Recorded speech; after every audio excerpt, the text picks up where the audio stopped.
ஹல்லேலூயா, ஹல்லேலூயா. எல்லாம் கண்களை மூடி இந்த நாளிலும் தேவனுடைய வார்த்தைக்கு நேராக நம்மளை அர்ப்பணிக்கலாமா? தேவனாய் கர்த்தர் நம்மோடு கூட பேச வேண்டும். நாம் மனுஷனுடைய வார்த்தையை நாம் கேட்கும்படியாய் வரலை. ஆகையினால கர்த்தரே நம்மோடு கூட இருந்து பேசுவாராக என்று சொல்லி வேதம் சொல்லுகிறது போல இன்றைக்கு தேவனாய் கர்த்தர் நீ பேசுகிற தெய்வம் நம்மோடு கூட பேசுகும்படியாய் கர்த்தருடைய ஆவியானவர் நம்மோடு கூட இருக்கிறபடியால் எல்லாம் கண்களை மூடி தேவனாய் கர்த்தருக்கு நம்மை அர்ப்பணிக்கலாமா? வந்திருக்க ஒவ்வொருவரோட கூட கர்த்தர் இடைப்படும்படியாக கர்த்தருடைய ஆவியானவர் கிரியை செய்யும்படியாக நம்மை நாமே ஒப்பு கொடுப்போம். ஸ்தோத்திரிக்கிறோம் ராஜா, நன்றியோடு துதிக்கிறோம் துதிக்கிறோம் துதிக்கிறோம் தகப்பனே. இதனெல்லாம் ஆசீர்வதிக்கப்பட்ட இந்த காலை ஆராதனையிலும் இதோ எங்களை முற்றிலுமாய் அர்ப்பணிக்கிறோம் அப்பா, எங்களை முற்றிலுமாய் அர்ப்பணிக்கிறோம். தேவரீர் ஆண்டவரே, நீர் எங்களோடு கூட பேசுகிற தெய்வம். ஆண்டவரே, இதோ நீர் எங்களோடு கூட பேசுவீராக. நாங்கள் உம்முடைய வார்த்தையை கேட்கிறோம். நீர் ஆண்டவரே ராஜா, உம்முடைய வேத வசனங்களை எங்களுக்கு போதிப்பீராக. உம்முடைய வேத வசனத்தின் மூலமாக நாங்கள் பலனடைய கர்த்தர் எங்களுக்கு உதவி செய்வீராக. இந்த நாளிலும் பேசுகிற அடியனை நீர் மூடிக்கொள்ளுங்க. உடைய பிரசன்னத்தினால நீர் மூடிக்கொள்ளுங்கப்பா. உடைய மகிமையினால நீர் மூடிக்கொள்ளுங்க. நீர் மாத்திரம் வெளிப்பட வேண்டுமா செபிக்கிறோம். நீர் நடத்துவீராக. உமக்கே மகிமையும் கனமும் உண்டாகட்டும். இயேசு கிறிஸ்து மூலம் ஜெபிக்கிறோம் எங்கள் ஜீவனுள்ள நல்ல பிதாவே, ஆமேன். ஹல்லேலூயா, ஹல்லேலூயா, ஹல்லேலூயா. கர்த்தருடைய பரிசுத்த நாமத்துக்கு மகிமையும் கனமும் உண்டாகட்டும். இந்த கர்த்தருடைய ஆராதனை வந்திருக்கிற உங்கள் யாவரையும் இந்த ஒளிப்பதிவு மூலமாக பார்த்து கொண்டிருக்கிற அனைவரையும், இந்த சத்தத்தை கேட்டுக்கொண்டிருக்கிற உங்களையும் கூட கர்த்தர் ஆசீர்வதிப்பாராக. இந்த நாள் கர்த்தருடைய திருப்பந்தியின் நாம் அனுசரிக்கப்படுகிற நாளாக இருக்கிறபடியால் இந்த ஆராதனை முடிவில் நமக்கு திருப்பந்தி உண்டு. ஆகையினால பொறுமையாக இருந்து திருப்பந்தியில் நாம் பங்கு பெற்று நாம் கடந்து போவோம். கர்த்தர் உங்களை ஆசீர்வதிப்பாராக. ஒவ்வொரு திருப்பந்தியின் ஆராதனை வேளையில் நாம் திருப்பந்திக்கென்றே சுத்திகரிப்பு அடையும்படியான செய்திகளை நாம் தொடர்ந்து தியானித்து வருகிறோம். இன்றைக்கும் தேவன் நம்மை அப்படியே நடத்துவாராக. இந்த நாளில் தேவனுடைய வார்த்தையை நாம் தியானிக்கும்படி எடுத்துக்கொண்ட வேத பகுதியை நாம் வாசிக்கலாம். சகரியாவின் புஸ்தகத்தை எல்லாம் திருப்பிக் கொள்வோம். 9ஆம் அதிகாரம் 14ஆம் வசனத்தை ஒரு வாசிக்கலாம். சகரியாவின் புஸ்தகம் 9ஆம் அதிகாரம் 14ஆம் வசனம். அவர்கள் பட்சத்தில் கர்த்தர் காணப்படுவார். போதும். அல்லேலூயா, அல்லேலூயா. எத்தனை பேர் சந்தோஷம்? அல்லேலூயா. அவர்கள் பட்சத்தில் கர்த்தர் காணப்படுவார். எவ்வளோ ஒரு அருமையான வார்த்தை. யார் அவர்கள் அப்படின்னாக்கா, இந்த வேத வசனத்துக்கு முன்பதாகவே தம்முடைய ஜனத்தை குறித்து அவர் சொல்லுகிறார். தம்முடைய ஜனங்கள் பட்சத்தில் கர்த்தர் காணப்படுவார். அல்லேலூயா, அல்லேலூயா. இந்த பட்சம் என்கிற வார்த்தையை குறித்து நாம் வேதத்தின் வழியாக நாம் ஆராய்ந்து பார்க்கும்போது பட்சம் என்றால் என்ன அப்படின்னா, பக்கம் அப்படின்னு சொல்லுது. அருகில் அப்படின்றத வார்த்தையை நம்ம இதை சேர்க்க முடியும். ஆனால் வேதத்தின்படி பார்க்கும்போது மேலே என்று சொல்லி வேதம் சொல்கிறது. அல்லேலூயா. கர்த்தர் தம்முடைய ஜனங்களுக்கு மேலாக அவர் என்ன பண்ணுறாராம்? அவர் காணப்படுவார். அல்லேலூயா. இதுதான் சரியான ஒரு பொருத்தமான ஒரு வார்த்தையாக இருக்கிறது. வேதத்தின் வழியாக நாம் பார்க்கும்போது கர்த்தர் தம்முடைய ஜனங்களுக்கு மேலாக அவர் தோன்றுவார், அவர் காணப்படுவார். அல்லேலூயா, அல்லேலூயா. அப்படியானால் பாருங்கள், வேதம் சொல்லுகிறது. நீங்கள் வேத வசனத்தை வாசிப்பீங்கன்னா 91ஆம் சங்கீதம் 1ஆம் வசனத்தை முதலாவது நம்ம வாசிக்க கேட்கலாம். உன்னதமானவரின் மறைவில் இருக்கிறவன் சர்வ வல்லவருடைய நிழலில் தங்குவான். போதும். அல்லேலூயா. உன்னதமானவருடைய மறைவில் இருக்கிறவன். அப்போ எங்கேருந்து அவர் நம்ம மறைக்கிறார் அப்படின்னா, மேலேருந்து நம்மளை மறைக்கிறார். அல்லேலூயா. அவருடைய நிழல் நமக்கு என்ன பண்ணுதான் பாருங்கள், சர்வ வல்லவருடைய நிழலில் தங்குவான். அப்போ தேவன் தம்முடைய ஜனங்களுக்கு மேலிருந்து அவர் என்ன பண்ணுறாரா, நமக்காக அவர் வருகிற தேவன், தோன்றுகிற தேவன் இல்லையா, நமக்காக இறங்கி வருகிற தேவனாக இருக்கிறார். இன்னொரு வசனத்தை கூட நம்ம இதற்கு துல்லியமாக நம்ம வாசிப்போம் என்று சொன்னால், பிரசங்கின் புஸ்தகத்தில் 5ஆம் அதிகாரம் 2ஆம் வசனத்தை நீங்கள் வாசிக்க போகிறீங்க. வாசிக்கலாம். தேவ சமூகத்தில் நீ துணிகரமாய் உன் வாயினால் பேசாமலும் மனம் பதறி ஒரு வார்த்தையையும் சொல்லாமலும் இரு. தேவன் வானத்தில் இருக்கிறார், தேவன் வானத்தில் இருக்கிறார், நீ பூமியில் இருக்கிறாய். ஹல்லேலூயா, ஹல்லேலூயா. அப்படியானால் தேவன் எங்க இருக்கிறாரா? வானத்தில் இருக்கிறார். ஹல்லேலூயா. அதனால தான் அவருடைய கண்கள் எப்போது என்ன பண்ணுது? நம்மை நோக்கி கொண்டிருக்கிறது. ஹல்லேலூயா, ஹல்லேலூயா. அப்படியானால் தேவனை கர்த்தர் பாருங்க, அவர் மேலே இருக்கிறார், அவ்வப்போது தம்முடைய ஜனங்களுக்காக இறங்கி வருகிறார். ஹல்லேலூயா. இதுதான் சரியான ஒரு வேதத்தினுடைய ஒரு கருத்து பொருள். நமக்காக நம்முடைய தேவையான எல்லாவற்றின் மத்தியிலும் கர்த்தர் அந்தந்த நேரத்தில் அந்தந்த இடங்களில் கர்த்தர் இறங்கி வருகிறார். ஹல்லேலூயா, ஹல்லேலூயா. இன்றைக்கும் தேவ ஜனங்களாக இருக்கிற நம்முடைய வாழ்க்கையில் நம்ம ஜபங்களில் ஆண்டவரே எனக்காக இறங்கி வாரும் அப்படின்னு சொல்லி நம்ம கேட்கிறோம் இல்லையா? ஜெபிக்கிறோம், ஆராதனை செய்கிறோம் இல்லையா? ஆனாலும் தேவனுடைய பிரசன்னத்தை நம்ம உணரவே முடியல. உண்மைதானே? உணரவே முடியல. இன்னும் நிறைய பேர் ஆண்டவர் எனக்கு எவ்வளோதான் கூப்பிட்டாலும் எனக்காக வரவே மாட்டாரு இல்லையா? எனக்குள்ளே அப்படிப்பட்ட ஒரு அனுபவமே இல்லையே, தேவ பிரசன்னத்தை நான் உணரவே முடியலையே அப்படின்னு சொல்லி இன்றைக்கும் தேவ ஜனங்களோட இருக்கிற வாழ்க்கையில் தேவன் வெளிப்படாமல் இருக்கலாம், கர்த்தர் இறங்கி வராமல் இருக்கலாம். இதற்கு காரணம் அப்படின்னாக்கா, நம்ம ஆராதிக்கிறோம், உண்மையாக ஆராதிக்கிறோம், நம் தேவ சமூகத்தில் கூடி வருகிறோம். ஏன் இன்றைக்கு தம்முடைய ஜனங்களுடைய வாழ்க்கையில் கர்த்தருடைய பிரசன்னத்தை உணர முடியல? இன்றைக்கு கர்த்தருடைய பிரசன்னம் நமக்காக இறங்கி வரலை. காரணம் ஏன்னாக்கா, தேவனாய் கர்த்தர் சொல்லிட்டாரு ஏற்கனவே, இதோ மாம்சமான யாவர் மீதும் என் நாவை ஊற்றுவேன், கடைசி காலத்தில் அவர்கள் யாவரும் பாருங்கள் கர்த்தருடைய பிரசன்னத்தை உணருவார்கள், பெற்றுக்கொள்வார்கள் என்று சொல்லி வாக்கு பண்ணியிருக்கிறார். ஆனால் தேவ ஜனங்களாக இருக்கிற நம்முடைய வாழ்க்கையில் ஏன் நாம் இன்னும் தேவனுடைய பிரசன்னத்தை நாம் உணர முடியல, பெற்றுக்கொள்ள முடியல அப்படின்னாக்கா, வேதம் சொல்லுகிறது பாருங்களேன், சிம்பிளான ஒரு விஷயத்தை அங்கே சொல்லுகிறத நம்ம வாசிக்க முடியும். அப்போஸ்தலனாகிய பவுல் எழுதுகிறாரு, 1 கொரிந்தியர் புஸ்தகத்தில் 3ஆம் அதிகாரம் 16ஆம் வசனமும் 17ஆம் வசனமும் நாம் வாசிக்க போகிறோம். கவனிங்க. நீங்கள் தேவனுடைய ஆலயமாய் இருக்கிறீர்கள் என்றும் தேவனுடைய ஆவி உங்களில் வாசமாய் இருக்கிறார் என்றும் அறியாது இருக்கிறீர்களா?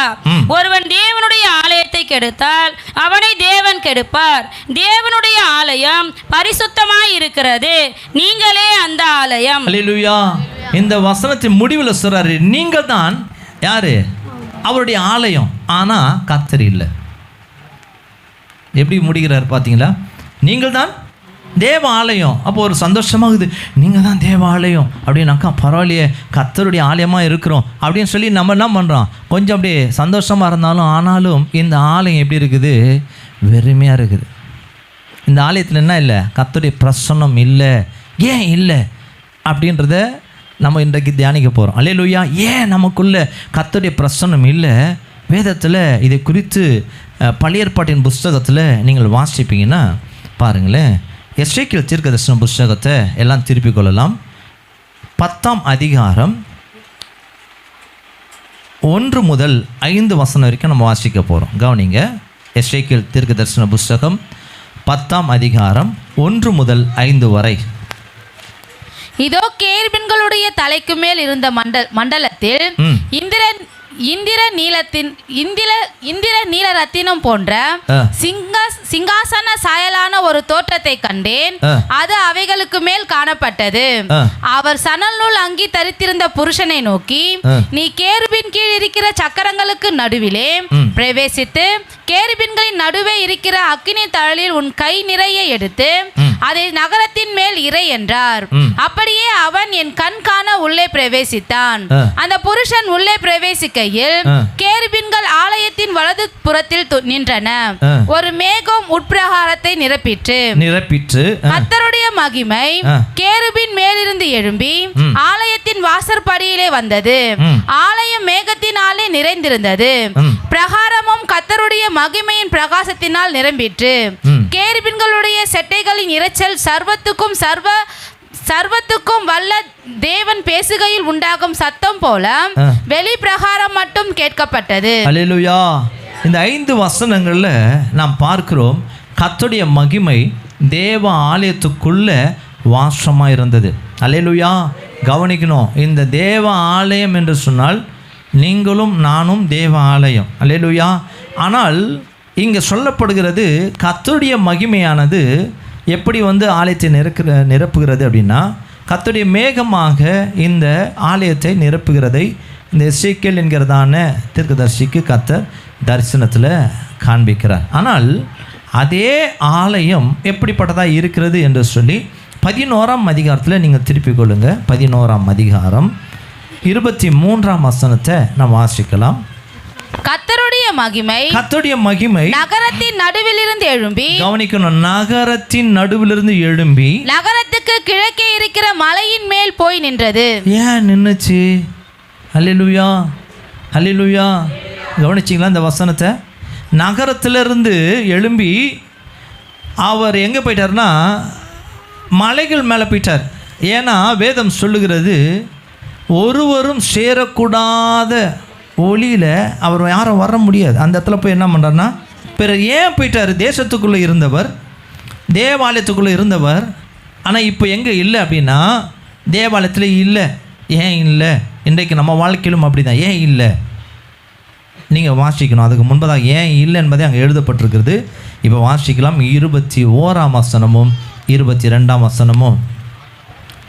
ஆனாலும் சீ என்று கழப்படத்தக்கதும் அருவருக்கப்படத்தக்கதுமான தங்கள் இருதயத்தின் இச்சையிலே எவர்கள் நடக்கிறார்களோ அவர்களுடைய வழியின் பலனை அவர்கள் தலைகளின் மேல் சுமர பண்ணுவேன் என்று கர்த்தராகிய ஆண்டவர் சொல்லுகிறார். அப்பொழுது கேருபீன்கள் தங்கள் செட்டைகளை விரித்து எழும்பின, சக்கரங்களும் அவைகளுக்கு அருகே சென்றன. இஸ்ரவேலின் தேவனுடைய மகிமை அவைகளின் மேல் உயர இருந்தது. போதும். அல்லேலூயா. இங்க பாருங்க, தேவன் அருவருக்கிற காரியம் அங்கே தேசத்தின் நடுவில் அல்லது அந்த தேவ ஆலயத்துக்குள்ளே இருந்ததுனால இந்த மகிமையால் என்ன பண்ண முடியல? வாசமாக இருக்க முடியலங்க. அல்லேலூயா. இது என்ன பண்ணுதுன்னா, இந்த அருவருப்புகள் மத்தியில் வாசம் பண்ண முடியாமல் தேவாலயம் இருந்தாலும் தேவாலயத்தை விட்டு கர்த்தருடைய மகிமை வெளியே போயிடுச்சு.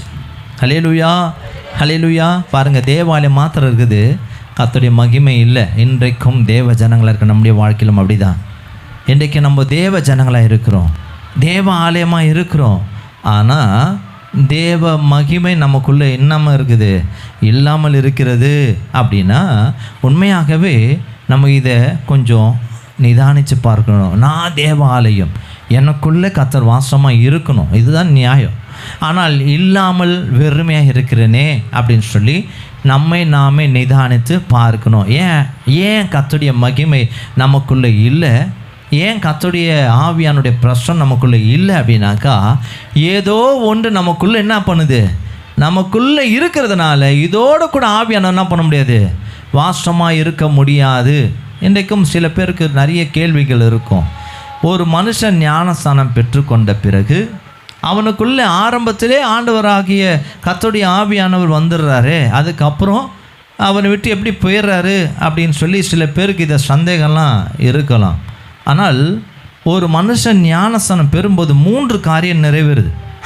ஒன்று, அவனுக்காக வானம் திறக்கப்படுகிறது. கவனிக்கணும், ஒரு மனுஷன் ரட்சிக்கப்பட்டு மனம் திரும்பி அவன் கர்த்தருடைய பிள்ளையாய் மாறும்போது முதல் கர்த்தர் அவனுக்கு செய்கிற ஒரு காரியம் என்னன்னாக்கா, வானம் அவனுக்காக திறக்கப்படுகிறது. ஏன் வானம் திறக்கப்படுகிறது அப்படின்னாக்கா, அவனுடைய பேர் எழுதப்படுகிறது. அல்லேலூயா. 2வது அவனுக்காக செய்யப்படுது என்னன்னாக்கா, பிதாவானவர் தம்முடைய சொந்த குமாரத்திகளாக அங்கீகரிக்கிறார். அல்லேலூயா. 3வது அவனுக்காக ஆயத்தமாக்கப்பட்ட பரிசுத்த ஆவியானவரை அவர் முத்தரிக்கிறார். இந்த 3ஐயும் மத்திய எழுதின சுவிசேஷ புஸ்தகத்தில் 3ஆம் அதிகாரத்தில் 16-17 இயேசு கிறிஸ்துவுக்கு நடந்தது. அல்லேலூயா. அவர் ஞானஸ்நானம் பெற்றபோது வானம் திறக்கப்பட்டது.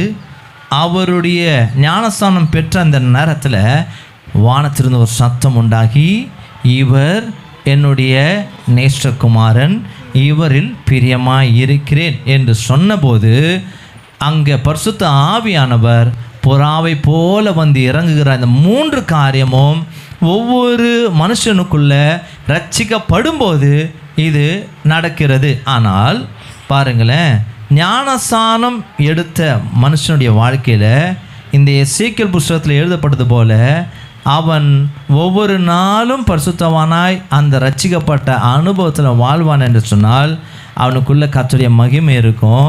ஆனால் அவனுக்குள்ள அருவருப்பான காரியங்கள் நிறைந்திருக்குமானால் இந்த மகிமை அவனுட்டு விளைகிறோம். ஹல்லேலூயா, ஹல்லேலூயா.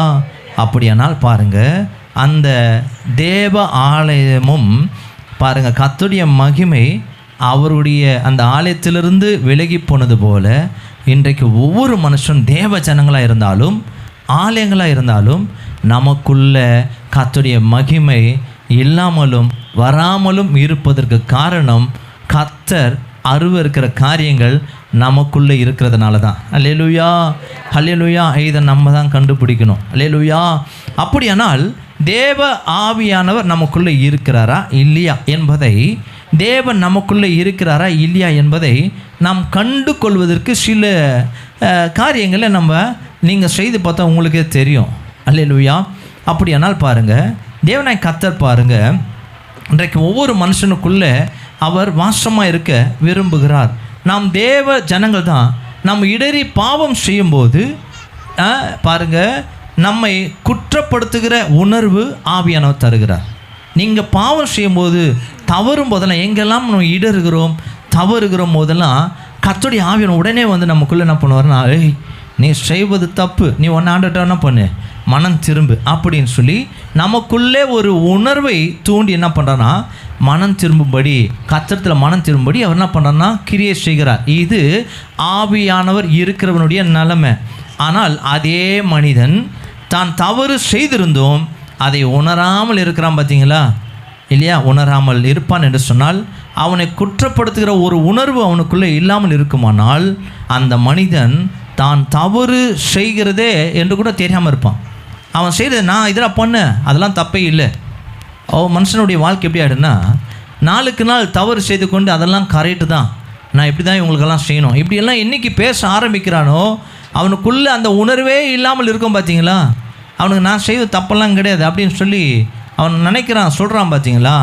அப்போது அவனுக்குள்ளே என்ன இல்லைனாக்கா ஆவியானவருடைய உணர்வு அவனுக்குள்ளே இல்லை, குற்றப்படுத்துகிற உணர்வு அவனுக்குள்ளே இல்லை. ஆகையினால அவன் எப்படி இருக்கிறானாக்கா தேவ ஜனங்களாக இருந்தாலும் தேவனாய் கர்த்தருடைய ஆவியானவர் அவனுக்குள்ளே இல்லாமல் இருக்கிறார் என்பதை இன்றைக்கு நம்ம அறிந்து கொள்ளணும். இந்த உணர்வு தான் நம்ம செக் பண்ணிக்கணும் அடிக்கடி. நமக்குள்ளே என்றைக்கெல்லாம் நம்ம தவறும் போதெல்லாம் கர்த்தர் நம்ம நமக்குள்ளே ஐயோ நான் இதை செய்துட்டேனே, ஒரு சிலருக்கு ஹெல்ப் பண்ணாமல் போயிட்டேனே அப்படின்னு சொல்லி நமக்குள்ளே ஒரு உணர்வு. சில பேர் நமக்குள்ளே பாருங்கள், நம்ம உதவி செய்கிறது, சில அன்பு காட்டுறது, சில இடத்துல எங்கெல்லாம் நம்ம மிஸ் பண்ணுறோமோ அங்கெல்லாம் கர்த்தர் நிறுத்தி நம்மளுக்குள்ளே என்ன பண்ணுவோம்னா உணர்த்துவோம், நீ பண்ண மாட்ட பத்தியா, நீ இதை செய்துட்ட பத்தியா அப்படின்னு சொல்லி நமக்குள்ளே என்னைக்கெல்லாம் நம்ம உணர்வு அடைகிறோமோ அந்த உணர்த்தல் வருமோ குற்றப்படுத்துகிறாரோ உடனே ஆண்டவர் இனி நான் அதை செய்ய மாட்டேன் ஆண்டவர் அப்படின்னு சொல்லி நம்மளை அவர் என்ன பண்ணுவோம் சீர்படுத்திட்டே இருப்பார். இதுதான் ஆவியானுடைய பிரசனம் நமக்குள்ளே இருந்து நடத்துகிற ஒரு அனுபவம். இது இல்லாமல் இருப்பான் என்று சொன்னால் அவன் என்ன பண்ணுவான், நாளுக்கு நாள் அவன் தவறு செய்துகிட்டே இருப்பான். அப்படி தான் செய்வேன், இதுதான் கரெக்டு அப்படின்னு சொல்லி அவனுடைய வாழ்க்கையில் ஆவியானவர் இல்லாமல் மாம்சம் கிரியை செய்து கொண்டே இருக்கும். இப்படியே செய், இவங்களுக்கெல்லாம் இப்படி தான் அப்படி செய்யணும் அப்படின்னு சொல்லி மாம்சம் நடத்துகிற ஒரு அனுபவத்துக்குள்ளே இருப்பான் என்று சொன்னால் அவன் மென்மேலும் பாவம் செய்து கொண்டே இருப்பான். அவன் தேவ ஜனமாக இருக்கலாம், அவன் தேவ ஆலயமாக இருக்கலாம், இருந்தாலும் கர்த்தருடைய ஆவியானவர் அவனுக்குள்ளே இருப்பதில்லை. ஹல்லேலூயா, ஹல்லேலூயா.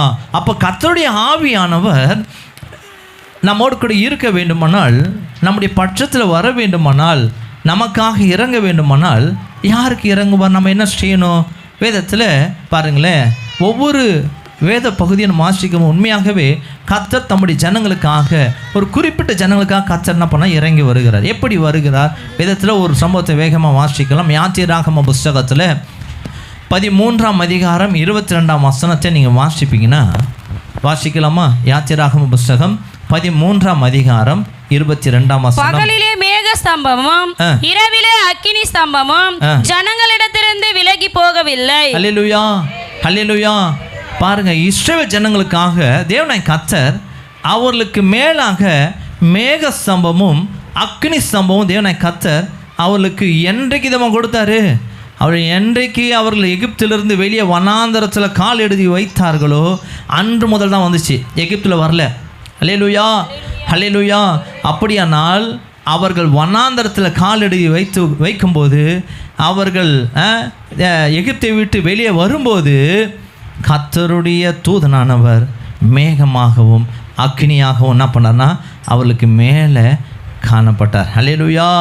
அவர்களை வழி நடத்துறதுக்கு அவர்களை எந்த வகையில் அவர்களை கொண்டு போகணும் என்பதை தேவனாய் கர்த்தர் அவர்களை வழி நடத்துவதற்காகவே தேவ தூதனானவர் அவளுக்கு பாருங்கள் அவருடைய பட்சத்தில் இருந்தாராம். எந்த ஜனங்களுக்கும் இல்லை, உலகத்தில் எந்த ஜனங்களுக்கும் இல்லாத ஒரு ஸ்லாக்கியத்தை இந்த இஸ்ரவேல் ஜனங்களுக்கு தேவனாய் கர்த்தர் கொடுத்தார். அப்படின்னாக்கா நம்ம வாசிக்கிறோம், உண்மையாகவே தேவனாய் கர்த்தர் தம்முடைய ஜனங்களுக்கு அவர் இறங்கி வருகிற தேவன். காரணம், ஏன் இந்த இஸ்ரவேல் ஜனங்களுக்கு கர்த்தர் அவர் மேகமாகவும் அக்னியாகவும் வந்தார் அப்படின்னாக்கா பாருங்கள், அதுக்கு முன்பதாக வரல.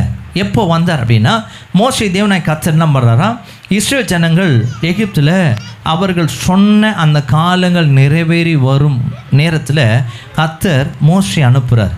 மோசே அனுப்பின போது இந்த மோசே ஜனங்களுக்கு முன்பாக தன்னை வெளிப்படுத்துகிறார். எப்படி வெளிப்படுத்துறன்னா, உங்கள் முற்பிதாக்களின் தேவன் என்ன பண்ணிட்டாரு, எங்களை அனுப்பினார் அப்படின்னும் போது இவங்கெல்லாம் அந்த நேரம் தான் என்ன பண்ணோன்னா ரொம்ப நெருக்கம், பாடு, உபத்திரம். இந்த உபத்திரத்தில் அவர்கள் எப்போ நினச்சாங்கன்னா இந்த கடைசி நேரத்தில் நினச்சாங்க, ஐயோ ஆண்டவரே, எங்கள் தேவன் பிதாக்களாகிய தேவன், எங்கள் பிதாக்களின் தேவன் எங்கே, எங்களுக்கு அவர் இருந்தால் நல்லாயிருக்கும். எப்போது இந்த கடைசி இந்த நாட்கள், அந்த சிறையிருப்பின் நாட்களின் கடைசி நாட்களில் இவள் பெருமூச்சு விட்டு அழுவும்போது கர்த்தர் அப்பனா இந்த மோசே அனுப்புகிறாரு.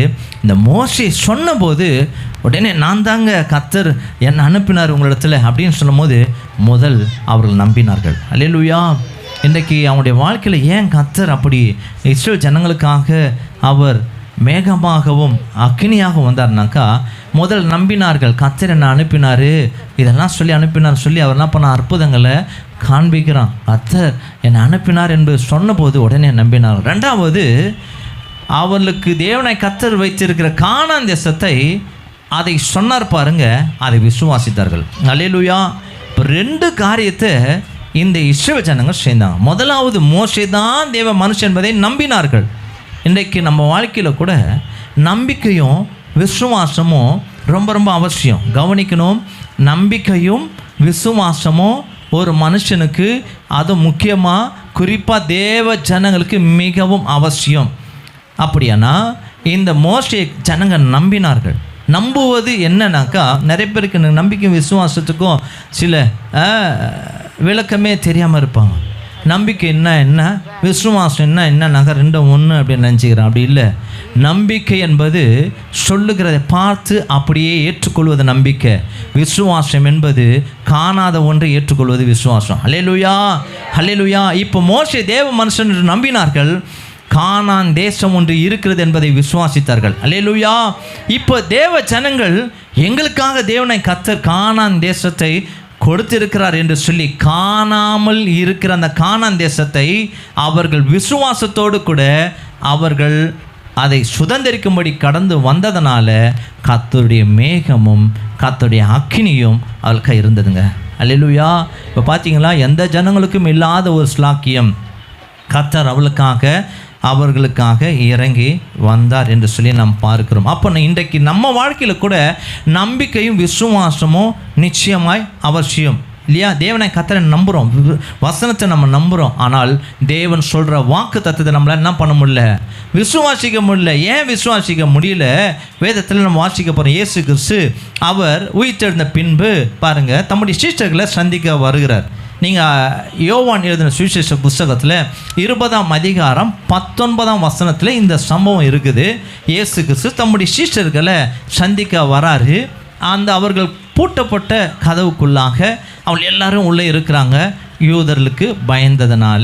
அப்போ இயேசு கிறிஸ்து வந்து என்ன பண்ணுறாரா, அவளுக்கு சமாதானம் என்று சொல்லி அவர்கள் என்ன பண்ணிட்டாரு, அவர்களுக்கு தம்மை வெளிப்படுத்தி கடந்து போகிறார்.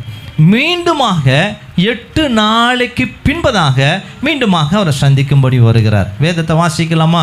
26ஆம் வசனத்தை இப்போ ஒரு வாசிக்க கேட்போம். மறுபடியும் 8 நாளைக்கு பின்பு, கவனிக்கணும், மறுபடியும் 8 நாளைக்கு பின்பு அவருடைய சீஷர்கள் வீட்டுக்குள்ளே இருந்தார்கள். இது 2வது முறை நடக்குது. அவருடைய சீஷர்கள் வீட்டுக்குள்ளே இருந்தார்கள். தோமாவும் அவர்களுடனே கூட இருந்தான். கதவுகள் பூட்டப்பட்டிருந்தது. அப்பொழுது இயேசு வந்து நடுவே நின்று உங்களுக்கு சமாதானம் என்றார். போதும். அல்லேலூயா. இது 2வது முறை வரணுமா தேவ ஜனங்களுக்கு, அப்படி சீஷர்களுக்கு அப்படின்னா கவனிக்கணும். முதல் முறை வரும்போது தோமா இல்லாமல் இருந்தார். 2வது முறை வரும்போது ஏன் வந்தார் 8 நாளைக்கு பின்பதாக அப்படின்னா அந்த கூடுகையில் தோமா இருக்கிறார். அப்போ 25ஆம் வசனம் சொல்கிறது, அந்த சீஷர்கள்லாம் சொல்கிறாங்க, தோமா பார்த்து, தோமா என்னப்பா நீ இல்லையே, நாங்கள் இயேசு கிறிஸ்து வந்தார்ப்பா, வந்து அவர் எங்களை காண்பித்தார், நாங்கள் சந்தித்தோம் அப்படின்னு சொன்னபோது இந்த தோமா என்ன பண்ணலையா, நான் பார்த்தா தான் என்ன பண்ணுவேன், நான் நம்புவேன், நான் பார்த்தா தான் என்ன பண்ணுவேன், அவரை விசுவாசிப்பேன், அவர் உண்மையாகவே அவர் சிலுவையில் அறைந்த அந்த காயங்களெல்லாம் நான் கை வைத்து நான் பார்க்காத ஒழிய நான் நம்ப மாட்டேன், விசுவாசிக்க மாட்டேன்னு சொல்லி யார்கிட்ட சொல்லியிருக்கிறான்னா சீஷர்கிட்ட சொல்லியிருக்கிறான்.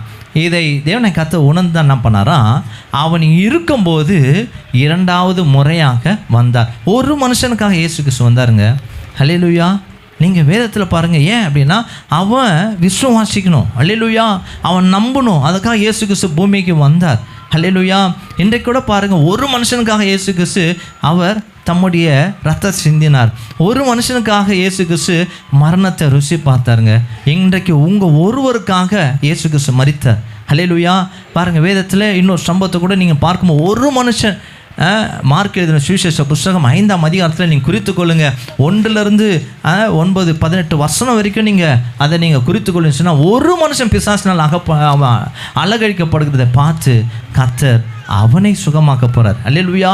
அவனை சுகமாக்கின பின்பு மீண்டுமாக கடந்து போகிறதை இங்கே நம்ம பார்க்குறோம். அவன் லேகியோன் பிசாசு பிடித்து இருந்து அவன் வாழ்க்கையில் அலகழிக்கப்படுகிறான். அவனை காப்பாற்ற யாருமே இல்லை. அந்த ஒரே மனுஷனுக்காக இயேசு கிறிஸ்து அக்கறைக்கு போய் அவனுக்கு சுகத்தை கொடுத்து அவன் மீண்டுமாக கடந்து வருகிறதை வேதாகமத்தில் நம்ம வாசிக்க முடிகிறது. அப்படியானால் ஒரு மனுஷனுக்காகவும் இயேசு கிறிஸ்து இந்த பூமிக்கு வந்தார் என்பதை நம்ம அறிந்து கொள்ள வேண்டும். அப்படியானால் இந்த தோமா ஒரு மனுஷன், அவனுக்கு விசுவாசம் இல்லை.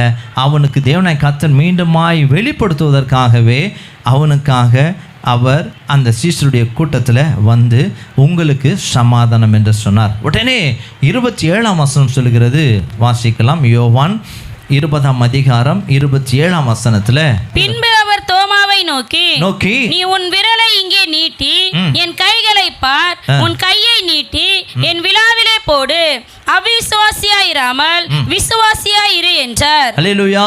இங்க சொல்றாரு, அவனுக்குள்ள என்ன இருக்குதுன்னா அவிசுவாசம் நிறைந்த ஒரு சீஷனாக இருந்தான். இன்றைக்கு நம்ம வாழ்க்கையில் நம்ம அப்படிதான் அவிசுவாசியாய் இருக்கிற அநேகர் உண்டு. ஆனால் பேருக்கு தான் என்னது, சீஷராக இருந்தான். அவன் சீஷர் கூட்டத்தில் இருந்தான். ஆனால் அவனுக்குள்ள ஒரு இருதயத்தில் அவிசுவாசம் நிறைந்தவனாக இருந்தான். இன்றைக்கும் நம்ம வாழ்க்கையில் கூட நம்ம தேவ ஜனங்களாக இருக்கலாம், தேவாலயத்துக்குள்ளே இருக்கலாம், ஜெபிக்கிறவர்களாக எல்லாமே பண்ணலாம். ஆனால் நமக்குள்ள விசுவாசம் இல்லாமல் இருப்போம் என்று சொன்னால் நமக்கும் ஒரு பேர் உண்டு, அவிசுவாசி. அல்லேலூயா. அப்போ இயேசுக்கு சொல்கிறாரு, நீ அவிசுவாசி இராத, நீ விசுவாசியா இரு. அல்லேலூயா. அல்லேலூயா. இதை சொன்ன போது உடனே அவர் என்ன சொல்கிறாரா, 28ஆம் வசனத்தில் நீங்கள் வாசிப்பீங்களா? தோமா அவருக்கு பிரதித்திரமாக, தோமா அவருக்கு பிரதித்திரமாக என் ஆண்டவரே என் தேவனே என்றான். அல்லேலூயா. ஏன் அப்படின்னா அவனுக்குள்ளே இருக்கிற அந்த குறைபாடை சொல்கிறாரு, நீ சீஷனாக இருக்கலாம் பெருசு இல்லை, ஆனால் விசுவாசம் வேணும். அல்லேலூயா. அல்லேலூயா. ஏன் விசுவாசம் வேணும் என்பதை முக்கியத்துவப்படுத்துகிறாரு. உடனே அவன் என்ன சொன்ன, ஆண்டவரே என் ஆண்டவரே என் தேவனே அப்படின்னு சொல்கிறார். சொன்னபோது இயேசு சொல்றாரு, வாசிக்கலாம் 29ஆம் வசனத்தை. அதற்கு இயேசு, தோமாவே நீ என்னை கண்டதினாலே விசுவாசித்தாய், காணாதிருந்தும் விசுவாசிக்கிறவர்கள் பாக்கியவான்கள் என்றார். அல்லேலூயா. இப்போ சொல்றார் பாருங்க, காணாமல் இருந்தும் என்னை விசுவாசிக்கிறவர் பாக்கியவான்கள். அல்லேலூயா. அல்லேலூயா. அப்போ காணாமல் இருந்தும் கர்த்தருடைய வசனங்களையும் தேவனுடைய வாக்கு தத்தங்களையும் நாம் அப்படியே விசுவாசிக்கிற யாவரும் பாக்கியவான்கள். அல்லேலூயா. அல்லேலூயா.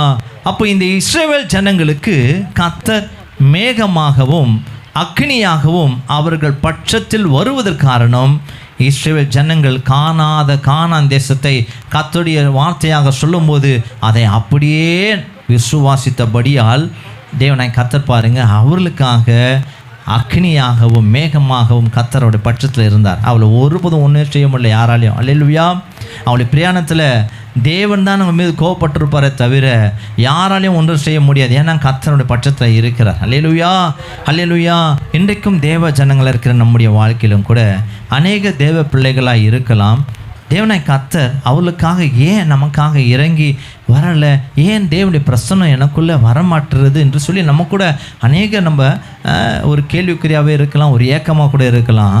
தேவனாய் கர்த்தர் பாருங்கள் நமக்குள் விசுவாசம் இல்லாமல் இருக்கிறபடியால். அப்படியானால் விசுவாசம் உண்டாவதற்கு நம்ம என்ன செய்யணும்? விசுவாசம் உடனே வந்துடுமா அப்படின்னா வராது. அல்லேலூயா. ஏன் விசுவாசம் நமக்குள்ளே வரல? இன்றைக்கும் நம்ம தேவஜனங்களாக இருப்போம். நீங்களே உங்களை யோசிச்சுட்டு பாருங்களேன். பல காலத்தில் நம்ம விசுவாசிக்க மாட்டோம். ஆனால் நம்ம சொல்கிறது நீ விசுவாசமாக இரு, விசுவாசி அப்படின்னு நம்ம சொல்லுவோம். ஆனால் அவங்களுக்குள்ளே என்ன வராதுன்னா விசுவாசம் வருவதில்லை. ஏன் வராது அப்படின்னா நீங்கள் கர்த்தரிடத்தில் பிரியமாயிராமல் உங்களுக்குள்ளே விசுவாசம் வராதுங்க. அல்லேலூயா. வேதா தான் சொல்லுது, நீங்கள் கர்த்தரிடத்தில் நீங்கள் பிரியமாய் வந்தால்தான் உங்களுக்குள்ளே விசுவாசம் வரும். இல்லைன்னா சும்மாவே நான் விசுவாசிங்க, ஆண்டோடைய ஆசீர்வாதத்தை நீங்கள் பெற்றுக்கொள்ளணும் விசுவாசிங்க அப்படின்னு நம்ம சொல்லலாம். ஆனால் விசுவாசம் வராது. ஏன் வராது அப்படின்னா நீங்கள் கர்த்தருக்கு பிரியமாக இருந்தால்தான், கர்த்தரை நேசித்தால்தான் உங்களுக்கு முதல் விசுவாசமே வரும். அல்லேலூயா. வேதம் சொல்லுகிறது பாருங்களேன். எபிரேயர் புஸ்தகம் 11ஆம் அதிகாரம் 6ஆம் வசனம் சொல்லுகிறது. வாசிக்கலாமா? விசுவாசம் இல்லாமல் தேவனுக்கு பிரியமா இருப்பது கூடாத காரியம். விசுவாசம் இல்லாமல் தேவனுக்கு பிரியமா இருக்கிற அப்படின்னு சொல்றோம் பார்த்தீங்களா, அது கூடாத காரியம். நீ தேவனுக்கு பிரியமா இருந்தால் உனக்குள்ள விசுவாசம் வந்துடும். அல்லேலூயா. இப்போ விசுவாசத்துக்கு எங்கே பிரச்சனை பார்த்தீங்களா? நம்ம விசுவாசின்னு சொல்லிக்கலாம், நம்ம இத்தனை வருஷம் விசுவாசின்னு சொல்லிக்கலாம். ஆனால் நமக்குள்ள விசுவாசம் இல்லாமல் இருக்கிறத நம்ம வாழ்க்கையில் அப்பப்போ நம்ம பார்க்குறோம். நம்மளே ஜெபம் பண்ணுவோம், சில நடக்காது. சில நம்மளே ஜெபம் பண்ணுவோம் வியாதிக்கு, சில கேட்காது. இப்படியெல்லாம் நம்ம நினைக்கும் போது என்னடா இது, நம்ம ஜெபம் பண்ணுறோம், கர்த்தர் சித்தமோ என்னன்னு தெரியல சொல்லி இப்படியெல்லாம் நம்ம என்ன பண்ணுறோம், நம்ம நினைப்பது உண்டு. ஆனால் நிச்சயமாகவே நம்ம விசுவாசிச்சின்னா கர்த்தர் நமக்கு பெரிய காரியங்களை செய்வார் இல்லையா? ஆனால் நம்ம விசுவாசிப்பதற்கே ஒன்று தேவை. நீங்கள் கர்த்தரிடத்தில் நேசிக்காமல் கர்த்தருக்கு நீ பிரியமாயிராமல் நீங்கள் உங்களுக்குள்ள விசுவாசம் ஒரு துளி கூட வராது. அதனால தான் இயேசுக்கு சொன்னார், நீ கடுகளவு விசுவாசம் இருக்குதான்னு பாரு அப்படின்னார். ஏன்னா கடுகளவு சின்னது, அதுக்கே உங்களுக்கு கர்த்தரிடத்தில் பிரியம் வந்தால் தான் வரும். அல்லேலூயா. தேவனிடத்தில் நீ பிரியமாயிராமல் உங்களுக்குள்ள அந்த கடுகளவு விசுவாசம் கூட வராது. அல்லேலூயா. நீங்கள் பிரியமாக இருப்பீங்க சொன்னால் உங்களுக்குள்ள விசுவாசம் வரும். எப்படி அப்படின்னா, எந்த ஒரு மனுஷனும் தேவனை நேசிக்காமல் இருப்பான் என்று சொன்னால் அவனுக்குள்ள விசுவாசம் என்ன பண்ணாது, ஒரு காலமும் வராது.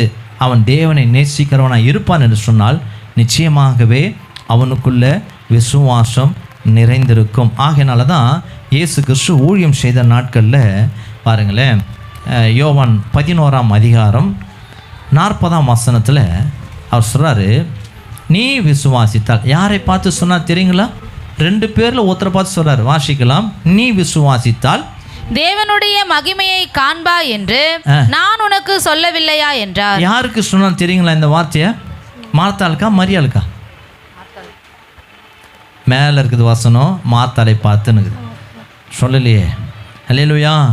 ஏன் மரியாளுக்கு சொல்லலை இந்த வார்த்தை? ஏன்னா மரியாள் கர்த்தரை நேசித்தாள். மார்த்தாள் கர்த்தருக்குண்டான நேசம், அவருக்கு உபசரிக்கணும்னுக்குது. ஆனால் அவருடைய பாதத்தில் உட்கார்ந்து நேசிக்கிற ஒரு நேசம் இல்லை.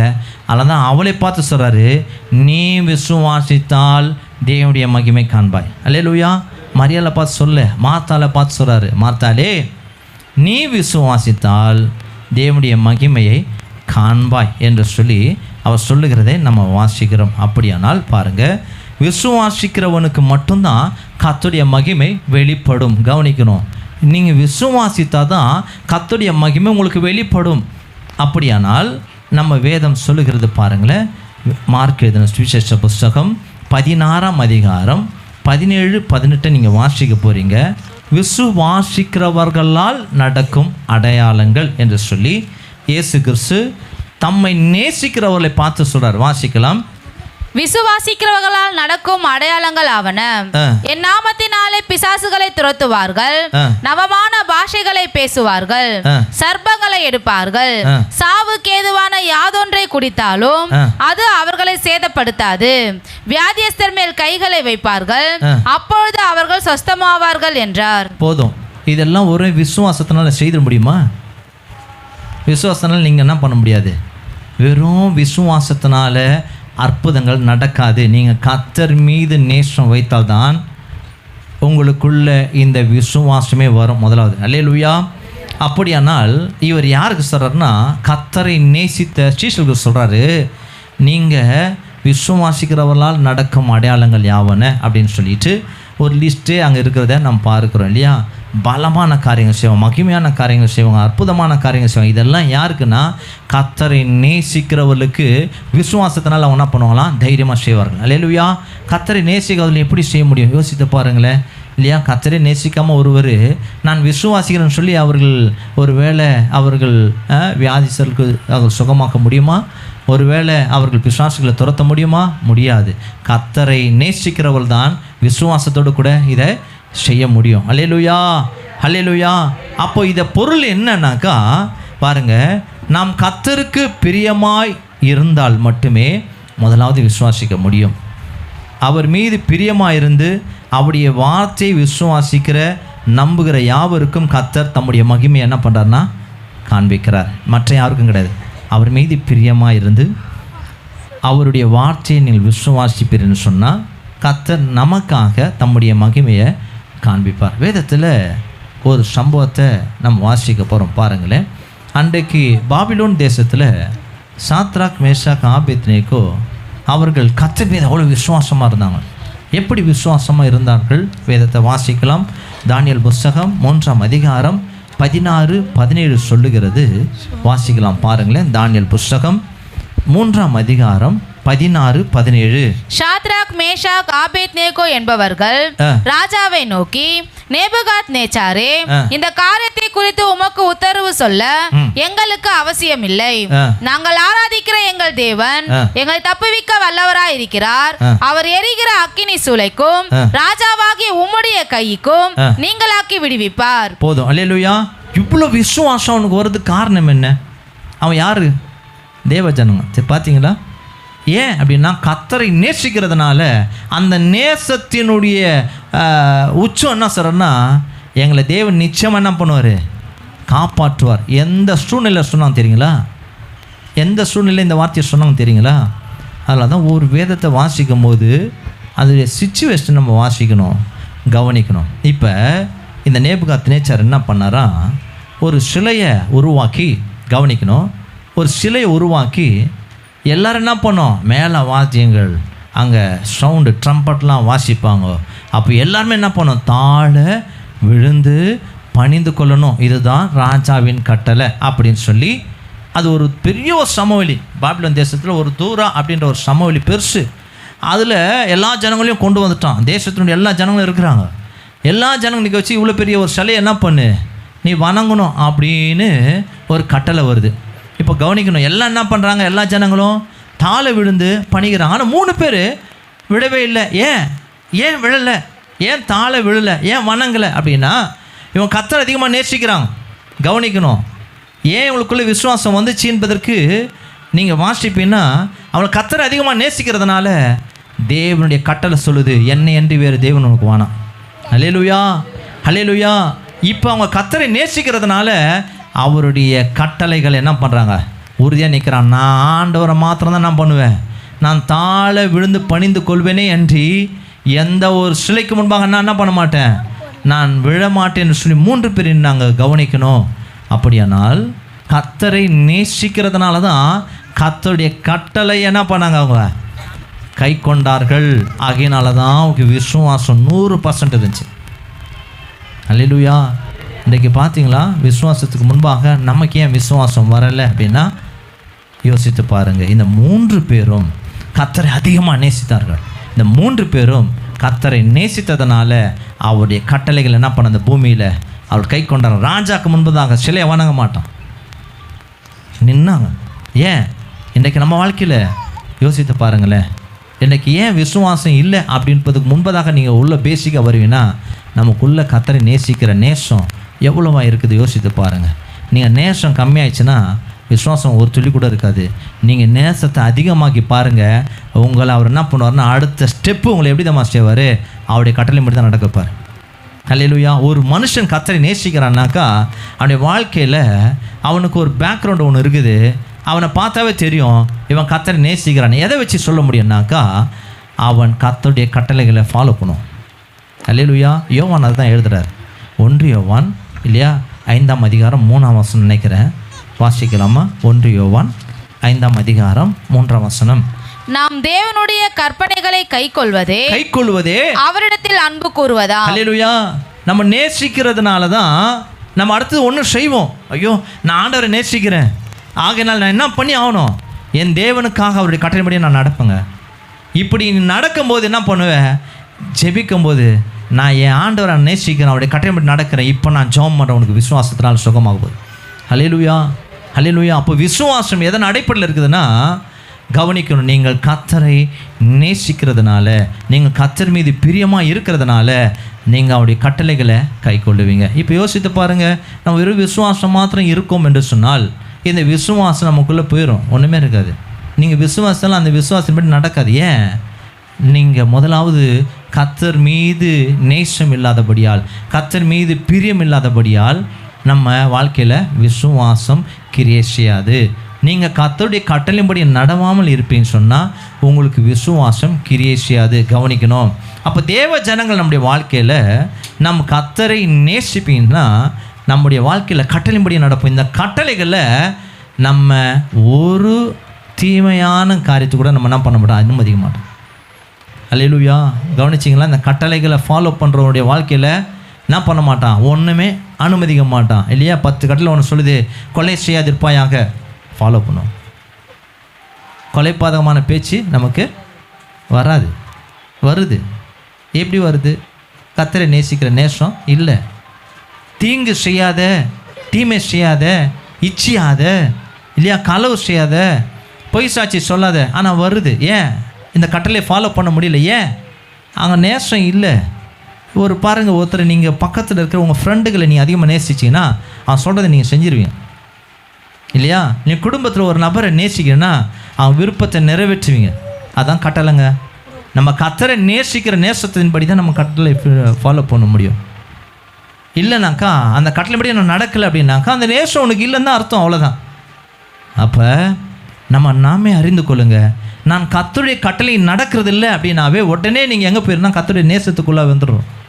இங்கே நேசத்துக்குள்ளாக தேவனுக்கும் எனக்குள்ள இருக்க உறவில் விரிசல் வந்துடுச்சு. அதனால் என்னால் என்ன பண்ண முடியல, கட்டளையும்படி நடக்க முடியல. ஆகையினால நம்மளால் விசுவாசமும் இல்லாமல் இருப்போம். அப்படியானால் நமக்காக கர்த்தர் ஒருபோதும் என்ன பண்ண மாட்டார், நமக்காக இறங்கி வருகிறது இல்லை.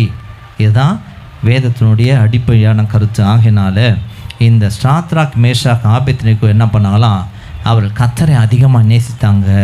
அவர்கள் கர்த்தரை அதிகமாக நேசித்ததுனால அவர்கள் பாருங்கள் கர்த்தருடைய கட்டளை அவன் நிற்கிறான். இன்றைக்கு தேவ ஜனங்களுடைய வாழ்க்கையில் இல்லையா, கர்த்தருடைய கட்டளைகள் அந்த 10 அந்த 2 கற்பனையும் நமக்கு ஒரு நாளும் பாவத்தில் விடத்தள்ளாது, ஒரு நாளும் நம்ம என்ன பண்ணாது, சோர்ந்து விடும்படி செய்யாது. ஆனால் தேவ ஜனங்கள் இன்றைக்கு கட்டளையை ஃபாலோ பண்ணாமல், கட்டளையை நம்ம என்ன பண்ண மாட்டோம், அதை செய்யாமல் இருக்கிறதுனால தான் இன்றைக்கு பலவிதமான சோதனைகளில் பாவத்தில் நம்ம விழுக்கிறோம். ஏன் அப்படின்னா கட்டளைகளை நம்ம நடக்கிறது இல்லை. கட்டளைகளை நடக்காமல் இருப்பதற்கு காரணம் உங்களுடைய உள்ளான ஒரு உறவில் கர்த்தரே இல்லாமல் இருக்கிறோம். ஆகையினால தான் நம்முடைய மனுஷனுடைய கட்டளையின்படி நடக்கும். உங்கள் கட்டளை என்ன தெரியுமா? நம்ம கட்டளை நம்ம இருதயம் என்னெல்லாம் சொல்லுதோ அது மாதிரி நடப்போம். தேவனுடைய கட்டளை செய்ய மாட்டோம்.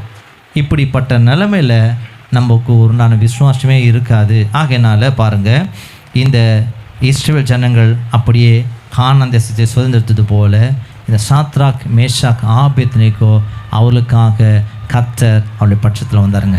அல்லேலூயா. பாருங்கள், அக்னியில் கர்த்தருடைய தேவன் பாருங்கள், தூதனானவர் என்ன பண்ணார், இறங்கி வந்ததை இந்த 4 மனுஷர்கள் அந்த அக்னியில் உலாவுறத பார்த்தார். அப்போது உடனே நேபுகாத்நேச்சார் அவளை பார்த்து சொல்கிறாரு, பார்ப்பா நம்ம என்ன பண்ணோம், 3 பேர் தான் நம்ம போட்டோம், ஆனால் எத்தனை பேர் இருக்கிறாங்க, 4 பேர் இருக்கிறான்னு சொல்லி 3ஆம் அதிகாரம் 25ஆம் வசனத்தில் நம்ம வாசிக்க முடிகிறது. ஆகையினால பாருங்கள், கர்த்தருடைய கட்டளையின்படி அவர்கள் நடந்தார்கள், கர்த்தர் மீது பிரியமாக இருந்ததுனால. அதனால தான் அந்த நேபுகாத்நேச்சார் சொன்னாங்க, ஒரு விசுவாசத்தை உனக்கு காண்பித்தாங்க, நாங்கள் தேவன் மீது விசுவாசமாக இருக்கிறோம், உன் கையில் இருந்தோம், அந்த அக்கினி கையில் இருந்தோம், என்ன பண்ணுவார், எங்களை விடுவிக்க அவர் வல்லவர் என்று சொன்னபோது இந்த 3 பேருக்காக கர்த்தர் வெளிப்பட்டார். அவள் பட்சத்தில் வந்தார், அவள் நடுவில் வந்தார், அவள் அக்கினியில் இருந்தார். அல்லேலூயா. இன்றைக்கும் பாருங்கள், தேவ ஜனங்களாக இருக்கிற நம்முடைய வாழ்க்கையில் கூட நம்ம இந்த தேவ மனுஷர் போல் இந்த விசுவாசம் பெருகினவர்களாய் நம்ம கூட காணப்படணும். அப்போ விசுவாசம் நமக்குள்ளே வருவதற்கு முன்பாக நம்ம தேவனுடைய கட்டளைகளை செய்கிறவர்களாக இருக்கணும். கட்டளைகளை செய்யணுன்னாக்கா கர்த்தர் மீது அன்பு இல்லாமல் நீங்கள் எதுவுமே செய்ய முடியாது. ஹல்லேலூயா, ஹல்லேலூயா. அப்படியானால் பாருங்கள், தேவனாய் கர்த்தர் அந்த நாட்களில் சொல்லப்பட்ட இல்லையா வேத வசனத்தின்படி அவர்கள் பிழைத்து கொண்டார்கள். வேதம் சொல்லுகிறது, எபிரேயர் புஸ்தகம் 10ஆம் அதிகாரம் 38ஆம் வசனம் சொல்லுகிறது, விசுவாசத்தினாலே நீதிமான் பிழைப்பான். அப்படி பிழைச்சாங்க அவங்க விசுவாசத்தினாலே. அல்லேலூயா. அந்த விசுவாசத்தினால தான் அவங்க பிழைச்சாங்க. இன்றைக்கும் தேவ ஜனங்களாக இருக்கிற நம்முடைய வாழ்க்கையில் நம்ம இதை கேட்குறோம் இல்லையா, நமக்குள்ள விசுவாசம் நிச்சயமாய் கர்த்தர் விரும்புகிற தேவன். அல்லேலூயா, ஹல்லேலூயா. அப்படியானால் கர்த்தர் நம்ம பட்சத்தில் வரணும்னாக்கா, கர்த்தர் நமக்குள்ளே வாசமாக இருக்கணும்னாக்கா, கர்த்தர் நம்முடைய குடும்பத்தில் வாசமாக இருக்கணும்னாக்கா, நம்ம உண்மையான ஒரு விசுவாசிகளாக இருக்க வேண்டும் என்று சொன்னால் நான் முதலாவது அவரை நீங்கள் உண்மையாக நேசி. ஹல்லேலூயா. நம்முடைய நேசத்தில் என்ன இருக்கக்கூடாது, அதில் மாற்றம் வரக்கூடாது, அதில் ஒளிமுறை வரக்கூடாது. அதில் பார்த்தீங்கன்னா நம்ம உண்மையான நேசத்தை நம்ம தேவனாய் கர்த்தருக்கு முன்பாக நேசிக்க வேண்டும். 2வது அவருடைய கட்டளை கற்பனையின்படி நம்ம நடக்கவே முடியும். அவர் நேசிச்சாதான். நீங்கள் அவர் மீது பிரியமாக இல்லைனாக்கா ஒரு நாள் அவர் கட்டளை நீங்கள் செய்யவே முடியாது. நீங்கள் செய்யலாம் நினைப்பீங்களா, முடியாது. நான் நடக்கலாம் தான் நினைக்கிறேங்க, நான் இப்படி தான் இருக்குன்னு நினைக்கிறேன், ஆனால் நான் முடியல. ஏன் முடியலனாக்கா அவருக்காக நிற்க முடியல. அப்போ ஏன் அப்படின்னா அவர் மீது நேசம் குறைவாக இருக்குது. அல்லேலூயா. பாருங்கள், நம்ம வாழ்க்கையில் கூட அப்படி தான். இன்றைக்கி நீங்களும் நானும் தேவனாய் கர்த்தரை நோக்கி நீங்கள் பார்க்கணும். ஆண்டவரே, என் வாழ்க்கையில் உங்களுடைய நேசம் எனக்கு கம்மியாக இருக்குது, அந்த நேசத்தை அதிகப்படுத்துங்க. எப்படி? ஆண்டவர்கிட்ட நீங்கள் அவருடைய காரியங்களை ஜெபங்களில் வேத வாசிப்பில் நீங்கள் அதிகமாக கர்த்தத்தில் நீங்கள் நெருங்கி சொன்னால் நீங்கள் கர்த்தரை நேசிக்க முடியும், அவரை பிரியமாக இருக்க முடியும். அதற்கு அடையாளம் தான் அவருடைய கட்டளைப்படி பூமியில் நடக்க முடியும். அப்போ நீங்கள் கட்டளைப்படி நடப்பீங்க. 3வது உங்களுக்குள்ளே என்ன ஆகுனாக்கா 100 மடங்கு விசுவாசம் பெருகி இருக்கும். இப்போ நீங்கள் யாருக்கெல்லாம் ஜெபிக்கிறீங்களோ கர்த்தர் மகிமையாக வெளிப்படுவார். அல்லேலூயா. நீங்கள் யாருக்கெல்லாம் கையை நீ ஜெபம் பண்ணுறீங்களோ, எந்த பிசாசு பிடிச்சவங்களுக்கெல்லாம் நீங்கள் ஜெபம் பண்ணுறீங்களோ கர்த்தர் உங்களுக்காக வெளிப்படுவார். அல்லேலூயா, அல்லேலூயா. அப்படியானால் பாருங்கள், இன்றைக்கு தேவனாய் கர்த்தரை நாம் நேசித்து தேவனாய் கர்த்தருடைய கட்டளையின்படி நாம் நடக்கும்போது கர்த்தர் 100 மடங்கு விசுவாச தேவனாய் கர்த்தர் நமக்கு அவர் கொடுக்கிற தேவனாய் அந்த விசுவாசம் நமக்குள்ள இருக்குமானால் விசுவாசிக்கிற யாவருடைய வாழ்க்கையிலும் கர்த்தர் மகிமையாக இறங்கி வருவார். அல்லேலூயா, அல்லேலூயா. எல்லாம் கண்களை மூடி இன்றைக்கும் நாம் ஜெபிக்கலாமா? கர்த்தருக்கு சித்தமானால் கர்த்தர் நம் பட்சத்தில் காணப்படுவார் என்கிற தலைப்பில் நாம் தொடர்ந்து தியானிக்க போகிறோம். இன்றைக்கு நீங்கள் விசுவாசிப்பீர்னு சொன்னால் கர்த்தர் உங்கள் பட்சத்தில் வருவார். விசுவாசத்துக்கு முதலாவது கர்த்தருடைய கட்டளையின்படி நாம் நடக்க வேண்டும். கர்த்தருடைய கட்டளையின்படி நாம் நடப்பதற்கு கர்த்தரத்தில் நாம் நேசிக்கிறவளாய் மீது அன்பு கூர்ந்தவளாய் நாம் மாற வேண்டும். ஆகையினால இன்றைக்கு தேவ ஜனங்களாக இருக்கிற நாம் உங்கள் வாழ்க்கையில் உங்கள் ஈரத்தில் நீங்கள் எதற்காக அன்பு செலுத்துறீங்க யோசித்து பாருங்கள். எந்த காரியத்துக்காக நீங்கள் முக்கியத்துவம் கொடுக்குறீங்க? கர்த்தரை நேசிக்கிற நேசம் உங்களுக்குள்ளே இருக்குதா? அது இருந்துச்சுன்னா ஆட்டோமேட்டிக்காக தெரியும். இன்னும் நீங்கள் கர்த்தருடைய கட்டளையின்படி நடப்பீங்க. ஆனால் அந்த கர்த்தருடைய கட்டளையின்படி நீங்கள் நடக்காமல் இருப்பீங்க சொன்னால் உங்களுக்குள்ளே இருக்கிற நேசம் கம்மி. ஆகையினால இன்றைக்கே உங்களே நீங்களே ஆராய்ந்து பார்த்து கொள்ளுங்கள். வேதம் சொல்லுகிறது, இந்த பூமியிலே நம்ம ஆராய்ந்து பார்த்து கொள்வோம் என்று சொன்னால் நமக்கு பரலோகத்தில் நியாய தீர்ப்பு இல்லை.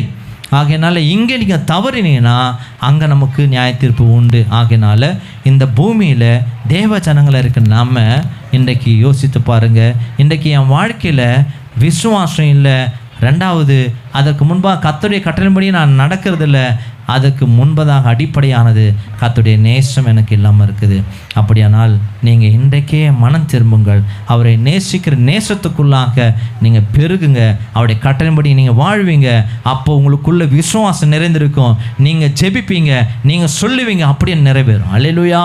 கர்த்தர் உங்களுக்காக அவருடைய மகிமையில் அவர் இறங்கி வருகிற தேவனாக இருக்கிறார். அல்லேலூயா. எல்லாம் கண்களை மூடி ஜெபிக்கலாமா? இன்றைக்கு நம்ம விசுவாசம் இல்லைன்னு சொல்லி நம்ம கேட்போம். ஆண்டவர் எனக்கு வாங்க வாங்கன்னு சொல்லி கூப்பிடுவோம். ஏன் நமக்குள்ளே வரல? நமக்குள்ளே என்ன இருக்குதுனாக்கா இப்படிப்பட்டதான அசுத்தமான காரியங்கள் இருக்கிறதுனால கர்த்தர் நமக்குள்ளே அவர் வர முடியாமல் இருக்கிறது. ஆகையினால கர்த்தரை நீங்கள் நேசிப்பீங்க சொன்னால், கர்த்தருடைய கட்டளைப்படி நடப்பீங்க சொன்னால் உங்களுக்குள்ள விசுவாசம் பெருகும். நீங்கள் விசுவாசிப்பீங்க சொன்னால், நீங்கள் விசுவாசம் உள்ள ஜனங்களாக இருப்பீங்க சொன்னால் நீங்கள் கர்த்தருடைய மகிமையை நீங்கள் கண்ணார காண முடியும். ஹல்லேலூயா, ஹல்லேலூயா. எல்லாம் கண்களை மூடி எந்த நாளிலும் கூட நம்ம கர்த்தருடைய பரிசுத்த பந்திக்குள்ளாக நாம் கடந்து போக போகிறோம். நமக்குள்ள தேவ ஜனங்களாய் வெறுமையான ஆலயமாக இராதபடிக்கு கர்த்தர் வாசம் பண்ணுகிற தேவ ஆலயமாய் நம்ம ஒப்பு கொடுக்கலாமா? இன்றைக்கு அநேகர் இருக்கலாம், அது பெருசு அல்ல, தேவ ஜனங்களாய் இருக்கலாம். நம்ம எல்லாமே நம்ம தேவனாய் கர்த்தருடைய ஜனங்களாய் கூட்டத்துக்குள்ள இருக்கலாம். ஆனால் உங்களுக்குள்ள தேவன் இல்லாமல் வெறுமையான ஆலயமாய் இருக்கலாம். நீங்கள் உங்களே நிதானித்து பாருங்கள். உங்களுக்குள்ள ஏன் தேவனாய் கர்த்தருடைய மகிமை வரல? ஏன் தேவனாய் கர்த்தருடைய பிரச்சனை எனக்குள்ள வரல? ஏன் பாவத்தை குறித்தும் தேவனாய் கர்த்தர் நமக்கு கண்டித்து உணர்த்தலை? அப்படின்னா நமக்குள்ளே இருக்கிற பொல்லாத குணங்கள்லாம் விட்டு விலகி கர்த்தரை நீங்கள் நேசிப்பீங்க சொன்னால் கர்த்தருடைய கட்டளைப்படி நடப்பீங்க. கர்த்தருக்குள்ள விசுவாசம் பெருகும். நீங்கள் விசுவாசிக்கிற உங்களுக்கு உங்கள் வாழ்க்கையில் குடும்பத்தில் எல்லாவற்றையும் கர்த்தர் மகிமையாக இறங்கி வந்து உங்களுக்கு அற்புதங்களை செய்கிற தேவனாக இருக்கிறபடியால் தேவனாய் கர்த்தரை நோக்கி நான் பார்க்கலாம். ஆண்டவரே, என் வாழ்க்கையில் ஆண்டவரே நாங்கள் வெறுமையான ஆலயமாக இருக்கிறோமாப்பா. நீங்களே உணர்ந்து கர்த்தரை ஜெபம் பண்ணலாமா? இன்றைக்கி நம்ம எல்லாரும் யோசித்து பாருங்கள். ஆலயத்துக்குள்ளே கர்த்தர் இருக்கிறாரா? அல்லது மாம்சத்தின் குணங்கள் உங்களை ஆளுகை செய்தா? நீங்கள் மனுஷர் கட்டளைப்படி நடக்கிறீங்களா அல்லது தேவனுடைய கட்டளைப்படி நடக்கிறீங்களா? இன்றைக்கு நீங்கள் உங்களே ஆராய்ந்து பார்த்துக்கொள்ளுங்க. நான் மனுஷனுடைய கட்டளைப்படி நடக்கவே கூடாது, மாம்சத்தினுடைய கட்டளைப்படி நடக்கவே கூடாது. உங்கள் இருதயம் உங்களை நடத்துமானால் நீங்கள் தேவ ஆவியானவரால் நடத்தப்படலை என்பதை வேதம் சொல்லுகிறது. இன்றைக்கு தேவ ஆவினால் நடத்தப்படுகிறவர் தான் தேவனுடைய புத்திரர் என்று சொல்லி வேதம் சொல்லுது. ஆகையினால இன்றைக்கு தேவனுடைய கட்டளைப்படி நாம் நடப்பதற்கு கர்த்தரை அதிகமாய் நாம் நேசிக்கிறவர்களாய் மாறணும். தேவனாய் கர்த்தர் நமக்குள்ளே வாசமாக இருப்பார். நீங்கள் விசுவாசத்தில் பெருகுவீங்க, கர்த்தர் உங்களுக்குள்ளே வாசமாக இருப்பார். கர்த்தருடைய விசுவாசத்தின்படி நீங்கள் ஜெபிப்பீங்க, கர்த்தர் கிரியை செய்வார். இன்றைக்கும் நாம் எல்லாரும் சேர்ந்து நம்ம ஜெபிக்கலாமா? ஆண்டவரே, என் வாழ்க்கையில் என் ஆலயம், நீர் வாசமாக இருக்கிற இந்த ஆலயம், ஆண்டவரே ராஜா, இதோ உம்முடைய மகிமை ஒரு வேளை இல்லாமல் இருக்கலாம், அல்லது எப்போ கடந்து போச்சுன்னு எனக்கு தெரியாமல் இருக்கலாம். ஆனால் மீண்டுமாக ஆண்டவரே உம்முடைய தேவ பிரசனம் எனக்குள்ளே வாசம் பண்ணுகிற ஒரு சுத்தமுள்ள பரிசுத்தமுள்ள ஆலயமாக என்னை மாற்றுங்க. கேட்கலாமா? இன்றைக்கு கேட்கலாமா? அன்றைக்கு தேவாலயம் வெறுமையாக இருந்தது, தேவனுடைய மகிமை கடந்து போயிடுச்சு. இன்றைக்கு தேவ ஆலயமாகிய நீங்களும் நானும் ஒருவேளை கர்த்தருடைய மகிமை இல்லாமல் இருப்போம் என்று சொன்னால் பார்வைக்கு கிறிஸ்தவர்களாக இருப்போம். ஆனால் தேவனுடைய ஆசீர்வாதங்களை மாத்திரமல்ல, தேவனுடைய பரலோக ராஜ்யத்தை கூட நம்ம காண முடியாது. இன்றைக்கு எப்படிப்பட்ட ஆலயமாக இருக்கிறோம்? நீங்களே நிதானித்து பாருங்கள். இன்றைக்கி நம்ம ஒருவேளை இந்த ஆலயத்துக்குள்ளே என்னெல்லாம் இருக்குது, இந்த ஆலயத்துக்குள்ளே என்னெல்லாம் இருக்குது என்று சொல்லி நீங்களே ஆராய்ந்து பார்த்து அவை